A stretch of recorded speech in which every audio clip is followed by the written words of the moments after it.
ఒక చిన్న గ్రామం. ఉదయం సూర్యకాంతి పంటల మీద పడుతుంది.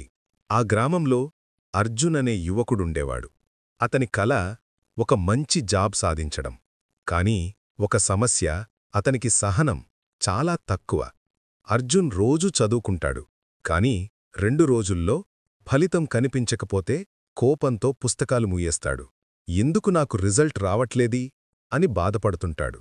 ఒకరోజు టెన్షన్తో అర్జున్ పొలానికి వెళ్ళాడు. అక్కడ ఒక వృద్ధ రైతు విత్తనాలు నాటుతున్నాడు. అర్జున్ అడిగాడు, బాబాయ్, ఇప్పుడు విత్తనం పెడతారు, త్వరగా మొక్క వస్తుందా? రైతు మాటలు అర్జున్ హృదయంలో బలంగా పడిపోయాయి. విజయం కూడా పంటలానే శ్రద్ధ, సహనం అవసరమని అతను గ్రహించాడు. ఆ రోజునుంచే అర్జున్ రోజూ క్రమంగా చదవటం మొదలుపెట్టాడు.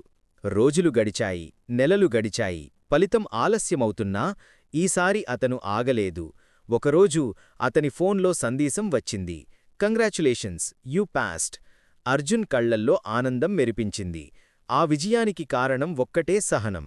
సూర్యాస్తమయం సమయంలో అర్జున్ ఇలా అన్నాడు, జీవితం స్లోమోషన్లో విజయమిస్తుంది. కానీ మనమే ఇంపేషెంట్ అయ్యి ఆగిపోతే రాదు. పేషెన్స్ అనేది డ్రీమ్స్ 3 గ్రేటెస్ట్ గిఫ్ట్.